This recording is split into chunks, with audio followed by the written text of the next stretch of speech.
We just need to read that first, and then we will move on from that. So I need a volunteer to actually say, read it for me, because I'm not a good English reader. I do. Okay, good.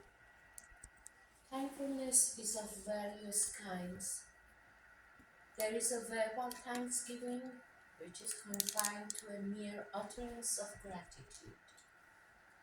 This is of no importance, because perchance the tongue may give thanks while the heart is unaware of it.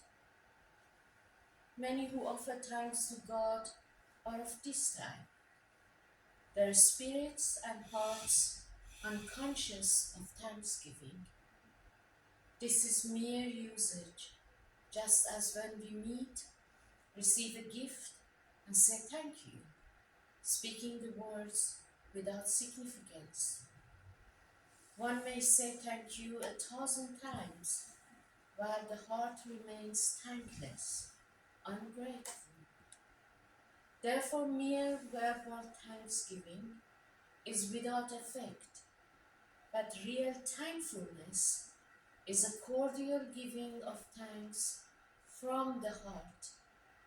When man, in response to the favors of God, manifests susceptibilities of conscience, the heart is happy, the spirit is exhilarated.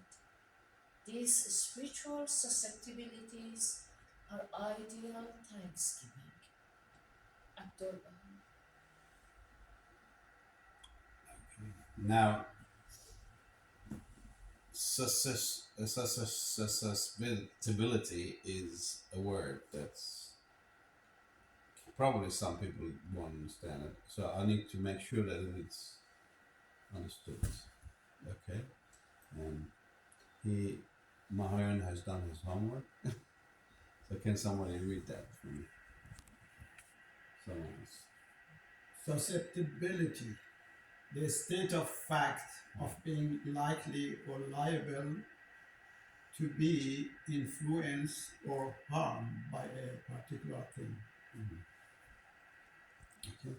So it's something that you're influenced by. You're open for being influenced, right? So that's what it means. Now, you want to read this one as well, or is that's the same one, isn't it? Same. Same. Okay. Okay. Can I have one or two words from each one about this?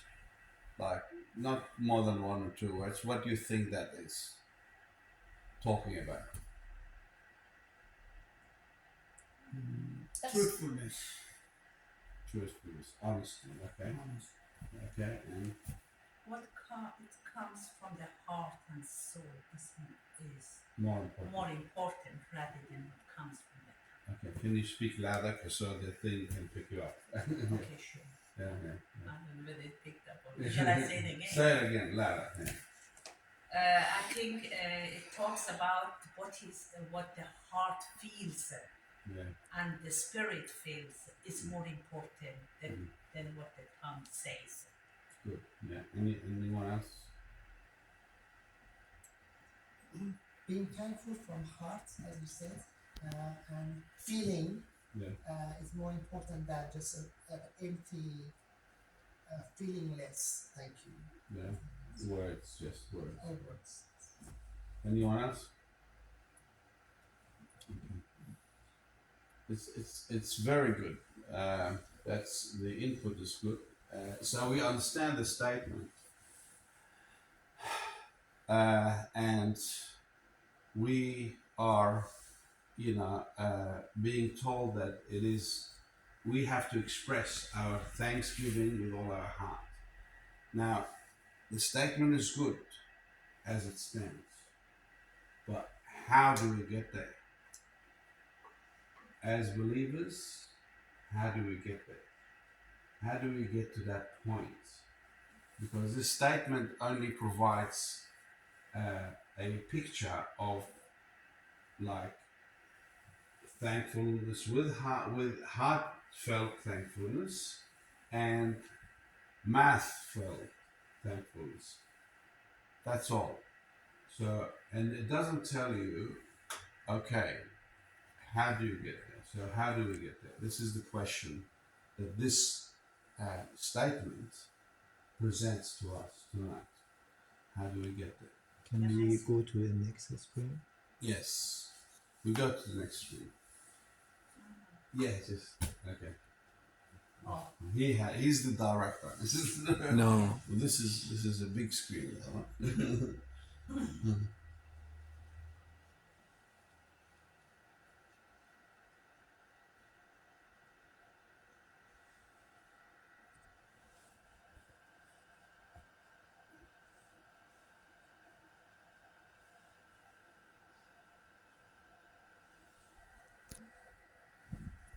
Okay.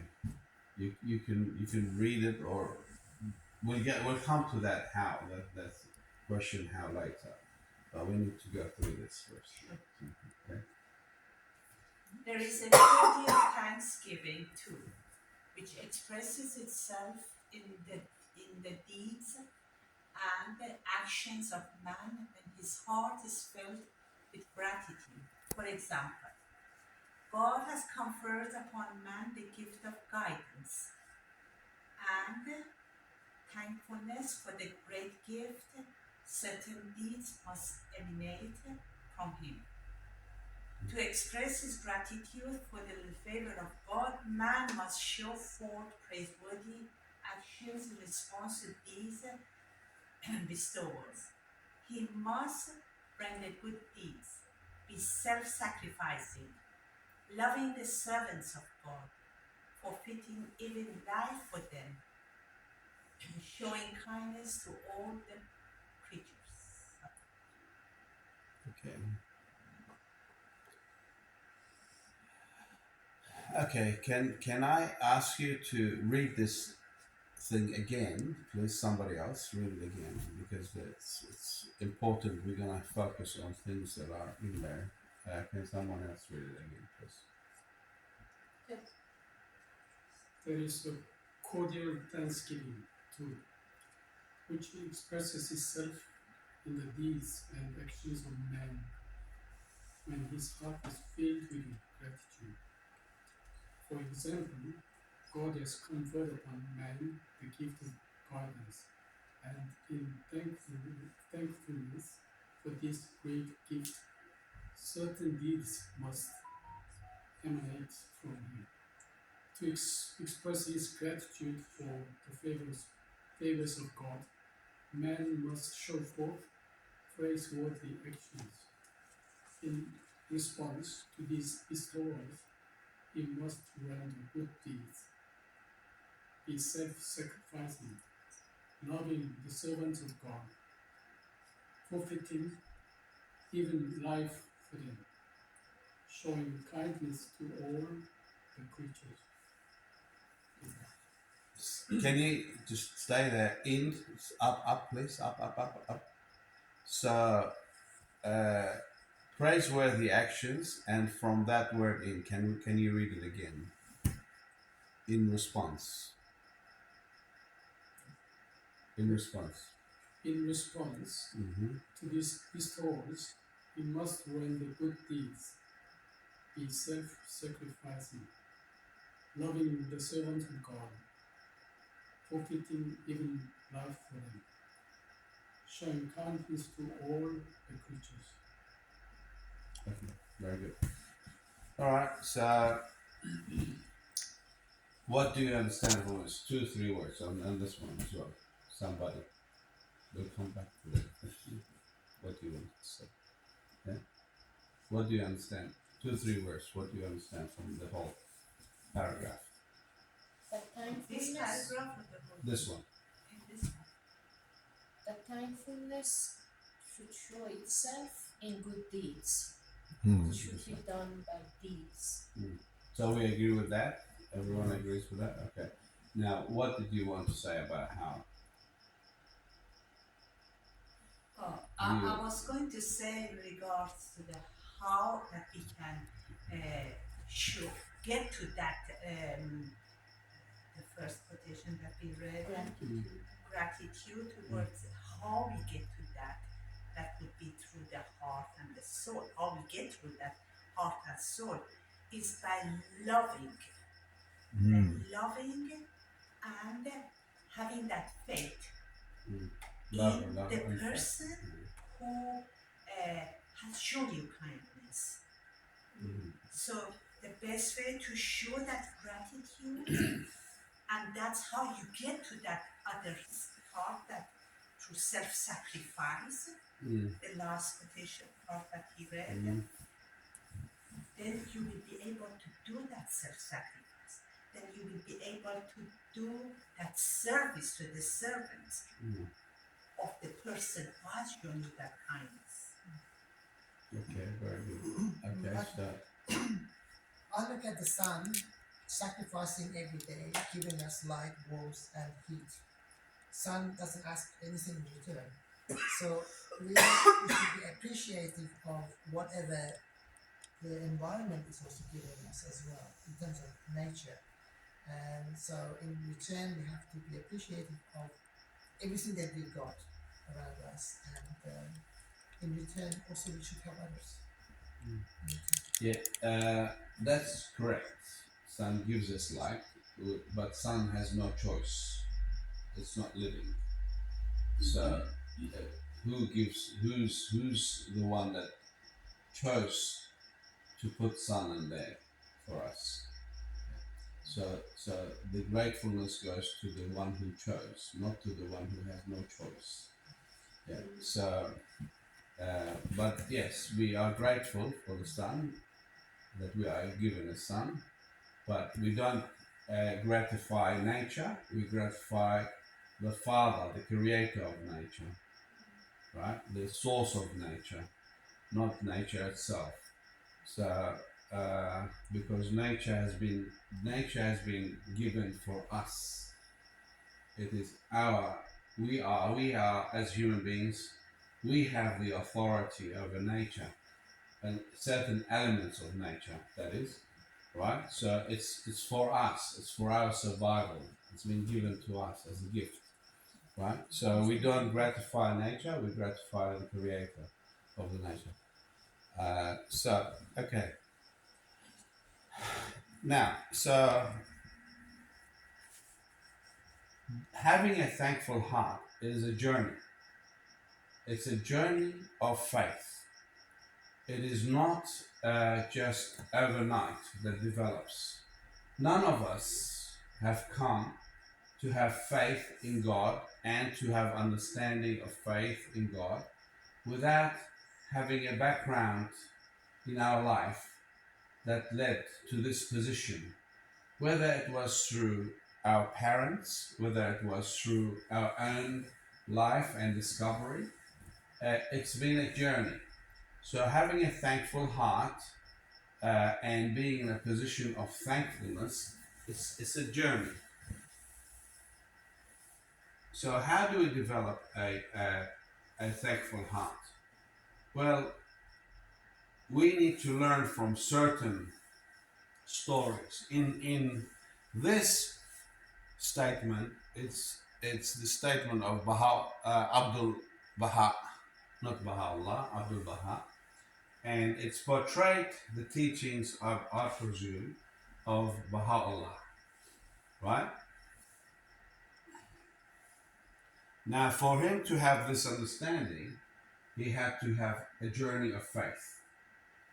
So, for us to understand the journey of faith, that's similar. So, we need to link his experience with somebody who's before him. And who's the forerunner that I have in my thinking when I was given the statement by Mohayun to look at it. I initially didn't want to say anything about it because I said to myself, this statement explains itself, and I don't want to be boring and explain things to people, But as I contemplated overnight and I prayed about it, I felt that what I need to speak it's on my heart. What I need to speak is about the journey. So the journey is important. How to get there is important. So we have Abraham, forefather of faith. In Islam is called Khalilullah, or the friend of God, right? And in Judaism, he's looked at as the forefather of faith. In Christianity, also as the forefather of faith. Now, the reason why I want to choose Abraham, because it's actually a story that is being told from beginning to end, and not necessarily because I want to use the Bible, uh, but we have a clear record of what happened in his life. So, what happened in the life of Abraham? Abraham used to live in Ur of Chaldee, which is southern of Iraq. That's where Ur of Chaldee is. And basically, in those days, it was basically there was North Assyria and South Assyria. And they were all sort of like similar language and same language, which is Assyrian and Aramaic, right? So in Ur of Chaldee was known to have a worship of idols, and then the king had this intensity, according to historical records and according to legends, that the king of Ur of Chaldee was, he required that virgins would be given to him first, and that he will have the virgins of the land, and then anybody else can have the virgin. So because he was viewed as a god. So, and it talks about the father of Abraham. He says, and his son was killed before his eldest son was killed. He died before him. It says he died before him. Now that word before him, a lot of people think, he died before his father. No, he died in front of his father is the original word that says. So he was, the legend has it, well, not in the Bible, but oral tradition has it, that he was killed because he stood against this tyrant who actually said, this is what you need to do with, women. And so, and that's what we were looking at, emancipation of women. And that this was something like, oh, you stand against me, I'll kill you. He was actually thrown, according to the legend, he was actually thrown in a furnace of fire, burnt. And that was the normal punishment for the Chaldeans to do that. You see that in the book of Daniel, that his friends were thrown in the furnace of fire when they didn't comply with the king to worship the king. So anyway, coming back to this, he had to leave. He obviously had to leave, and so he left. It says in the story, only says that he left to go to Canaan. It doesn't say that God called him to go to Canaan. It says he left to go to Canaan, but he came and stayed in Padan Aram, or in other words, the field of Aram. This Padan Aram, even the word paddock has been taken from Padan. So, I think in your languages there's Fadan as well. Fadan, maybe? I don't know. But I'm just saying, there is that's a measure of, it's been used as a measurement, Fadan, right? So, but what happens is that he goes from there to Padan Aram, and he dies in Padan Aram. And that's when the journey of his father, Father Abraham starts. And we are suddenly told that God said to him, leave the city, leave your father's house and your relatives and everything, and go where I tell you. So he ends up in Canaan. Right. Why in Canaan? Now, his father left to go to Canaan, but he didn't make it. So the son is continuing the journey, right? So sometimes our fathers, they start a journey, a religious journey, some sort of journey. And then we grow up and we remember their example and we follow their example, right? And we start to learn. As we follow their example, we grow in faith. And so what happened is the reason why they go into Canaan, it's not because out of somewhere his father suddenly knew like that he wanted to go just because Canaan is a good place. No. We are told another story before them, the forefathers of them, is in Noah's story, that Noah, after the flood, whether you know the story, I'm not sure, after the flood, he settled and he made a farm and then he grew some grapes. And he grew the grapes, then he made some wine and he drank and he became drunk. And he went and he was naked in his own tent. Now his younger son, who was so I got Sam, Ham, yeah. So his Ham, which is I think the middle son or the youngest son. I think the youngest son he was, and I'm not sure. You can check that later on. I'll tell you where it is. It's in chapter 10 of Genesis, and you can correct me. Right? So his youngest son, he went in there and saw his father naked, and he laughed. He went and told his brothers, right? Go in there and see our father naked. The brothers, they said, no, we'll not see the nakedness of the father. They went backwards with the blanket and covered the nakedness of their father. They didn't want to see the nakedness of their father. When Noah woke up, he was told of the story. So he couldn't, his son, he loves his son. He couldn't curse his son. So he cursed the grandson. And who is the grandson? The grandson is Canaan.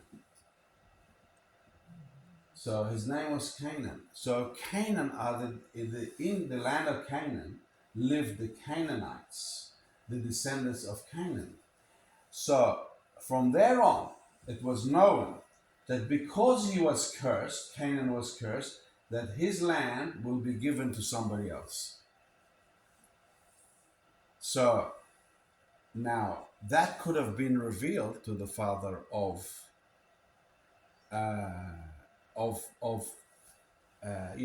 Abraham. Okay, so now we come here. What does that relate? How does this story relate to your faith? Right? So, who is the father? The father of Abraham is Terah. Now, what's the meaning of Terah? It means door. The door. Right? Al-Bab. Right? So, now, and what is the name of Abraham? Abraham's name means the lofty father. The lofty father of what? Of faith. Right? Like Baha'u'llah, for instance. So here we have the repetition of the story in this story. Right? And so the journey of Abraham is important. So the journey of Abraham, then we have the story that God calls him. He believes in God, what God says. So he leaves his comfort, his castle, whatever, and he chooses to live in tents everywhere in Canaan, going from one place to the other. He wasn't a normal person. He was a rich person. He had 300 servants, right? And he followed God. Can you imagine if you have 300 people and you just say, we're not going to live here anymore in this comfort.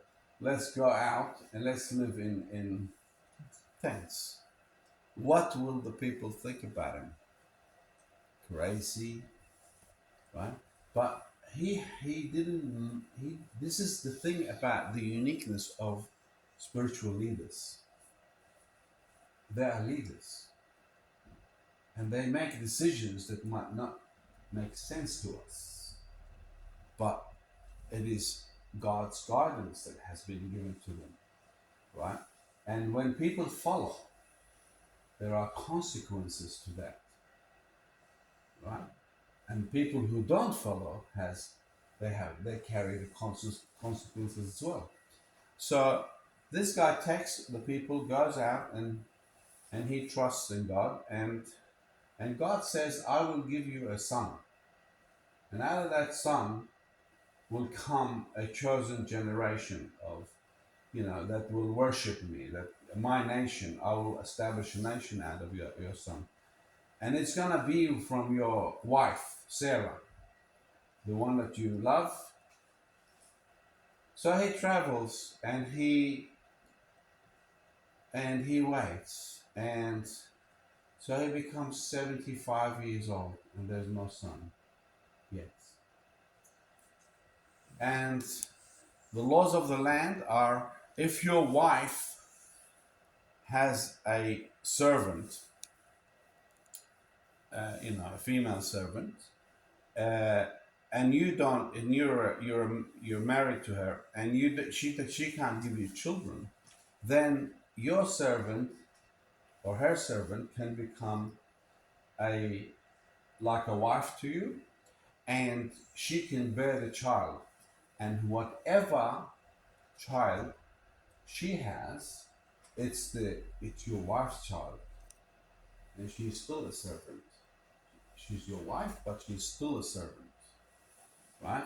So now Sarah was barren, didn't have any children.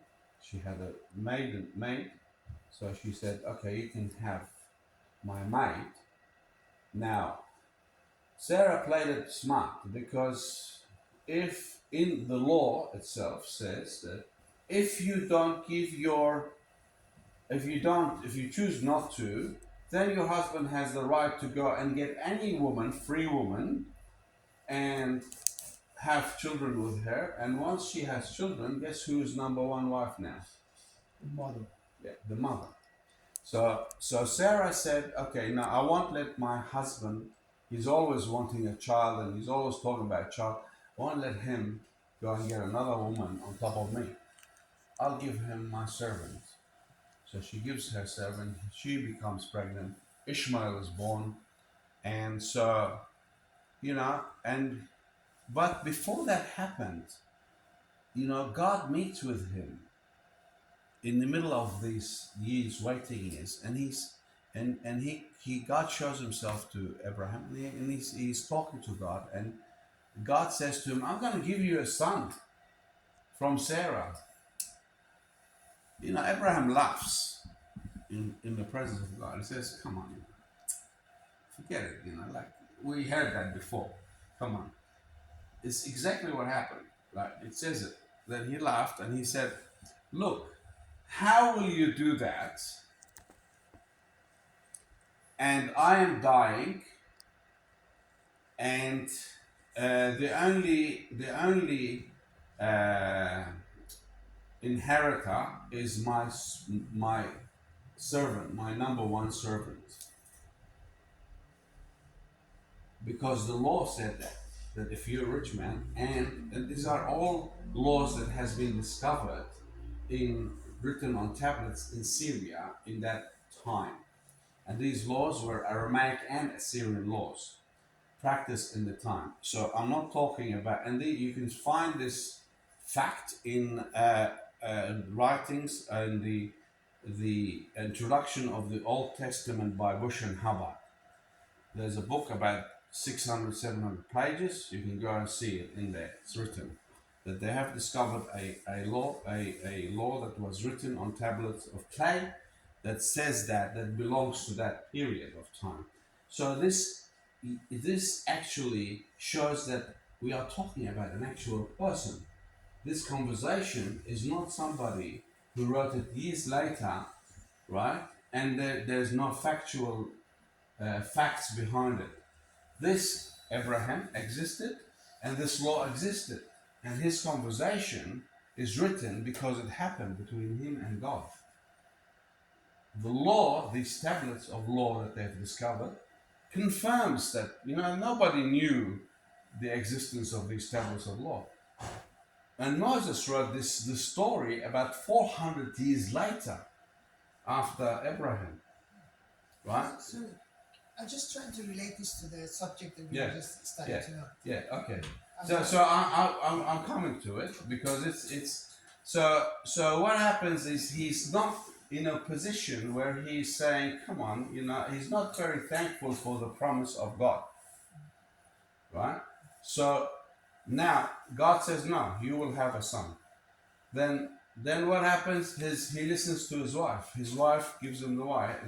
He shouldn't have. He should have stayed with what God promised. He shouldn't have taken the wife, right? Did God say to him, go get a wife? No. So he did that. He did it. He listened to his wife. So then God comes again to him another occasion, and he says, now in this occasion, Ishmael was about 10 years, like is the one that came from the servant, the son, yeah, and he was like there, and so God says, I'm going to give you a son from Sarah. He said, come on, forget it.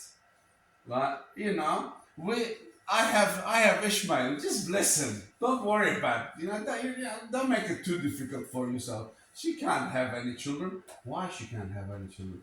Because now she was going into 90s. His wife 90 years.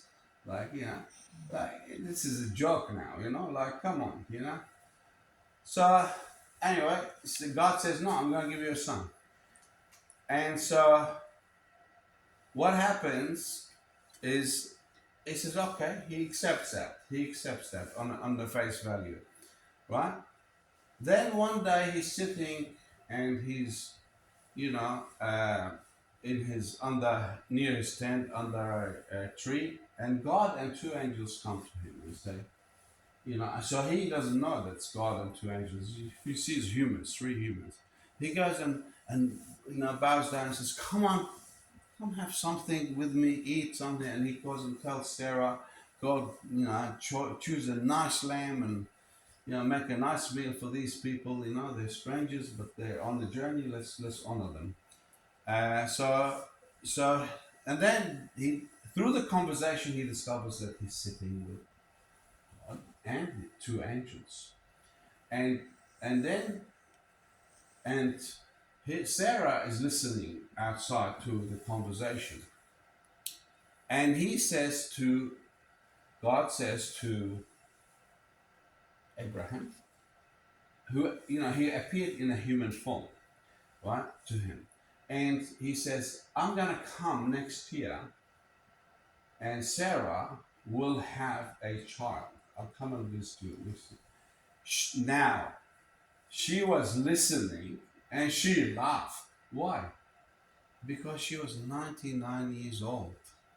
Yeah, this is garbage. What are you talking about? So anyway, God knew she laughed.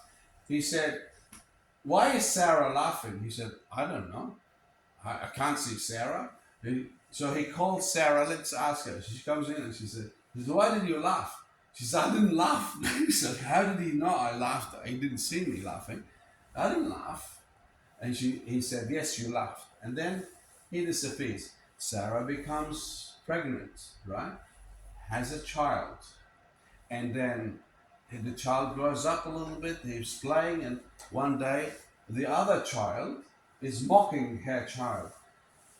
She gets upset.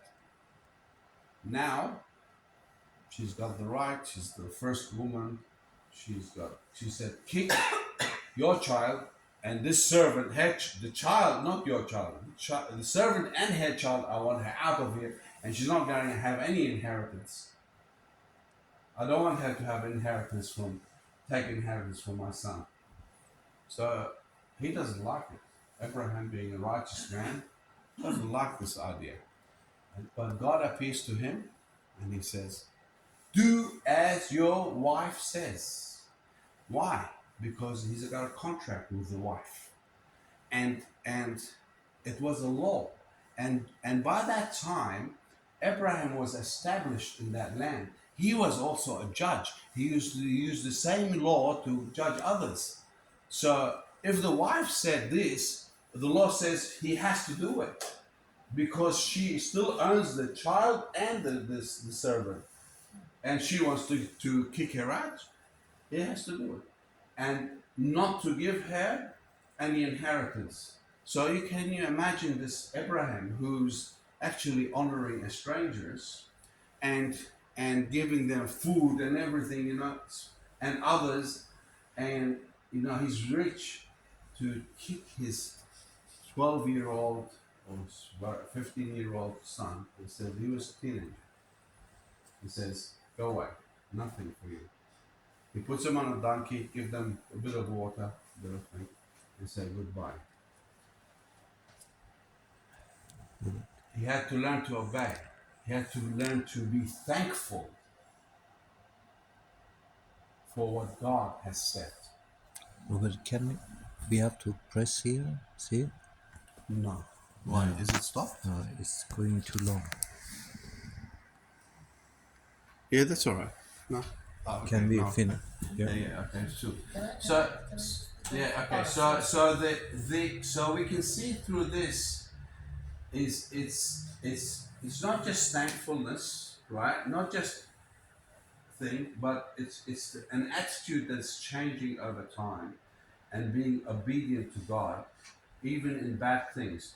Then there is another thing happens is that God asks him to sacrifice Isaac. And then in that point, when he gets to that point, he doesn't question God. He doesn't say, I'm not going to do it. Straight away he goes and he wants to sacrifice Isaac. And he puts him on the altar. And God stops him. He said, no, don't sacrifice your son. There's a lamb over there. Sacrifice him. I just wanted to know that you are obedient no matter what. And this is the journey of this guy. The journey will lead you there. Right? The journey will lead you to be thankful. The journey will lead you to be obedient. The journey from your forefathers to your own journey, and then you pass it on to your children. And that is how we develop. By being persistent, we develop that. Okay, now that's all I had to say about this. The attitude of thankfulness, right, and the attitude of knowing how to respond in obedience to the Supreme One. So, I think that you mentioned is more of the obedience to God, and I've also been thankful. Yes. But I look at also the fact that there's people who's very thankful about what God has provided is because they've been through so much hardship. Yeah. When you come out of hardship and you feel all these things around you, they become thankful towards that because they've been through hardship. And then they expelled the woman and the son. Yeah. They go through the hardship. That's right. They become thankful for what they had before. That's right. So obedience and thankfulness perhaps go together. Yeah, that's right. Yeah, exactly. That's a good thing. So anything else that you want to add? Anybody else? Okay, can I say something Yes, about sure. this? Okay, the God here, Abdul Baha says, has conferred upon man the gift of guidance, right?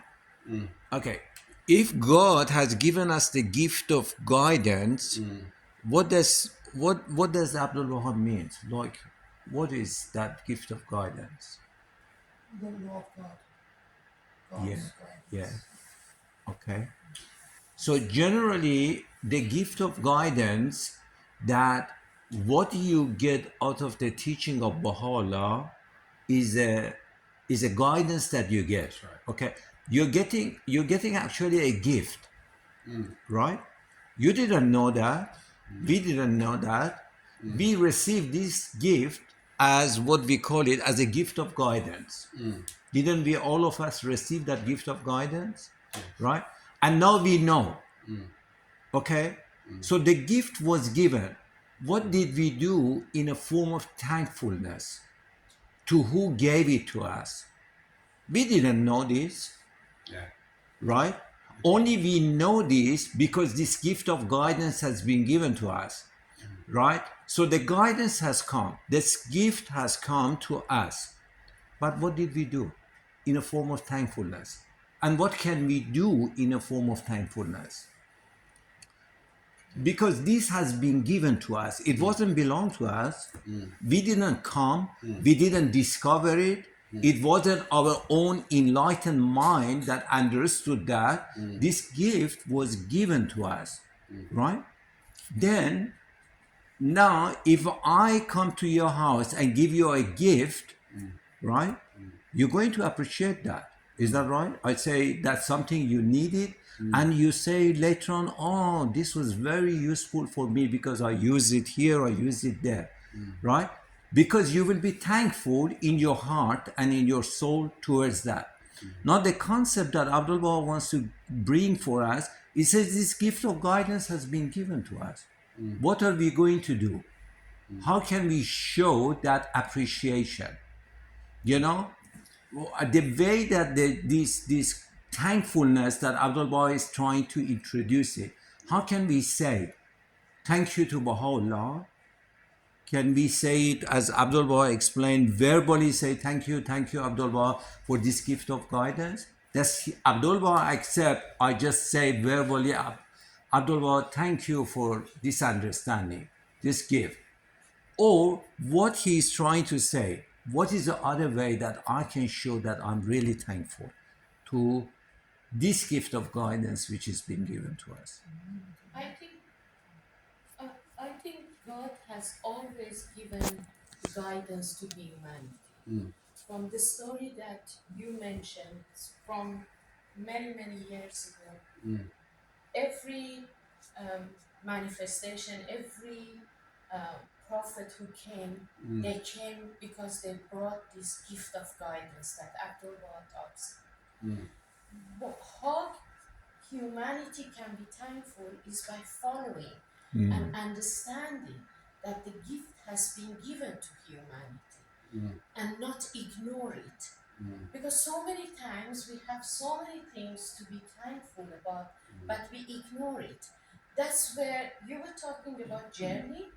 I agree that coming through that journey of hardship or understanding, learning from our forefathers, learning from the guidance that they have brought for us, but then it comes as well as that journey, it comes to our will. We decide to accept the gift.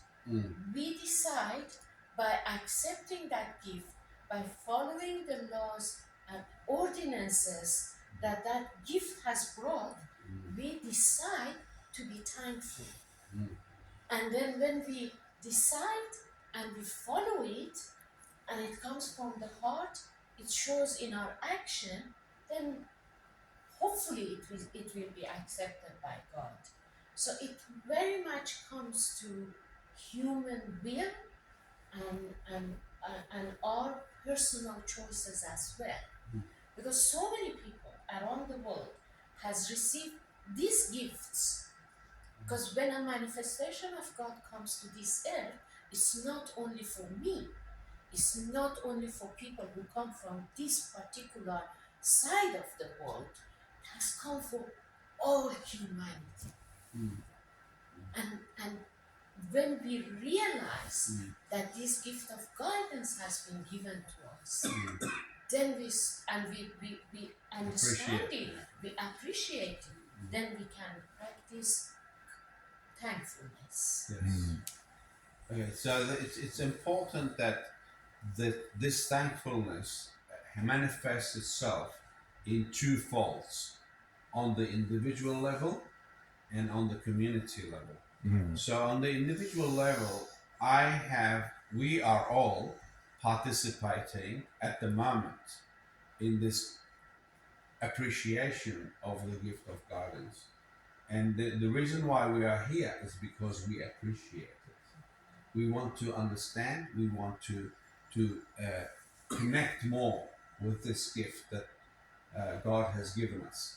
So basically, this is the first level of your appreciation is that instead of you sitting at home and enjoying your favorite program, you have decided, no, I'm not gonna watch TV tonight. I'm gonna come here and participate.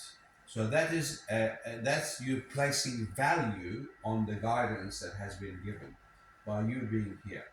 Then there's the financial aspect of giving.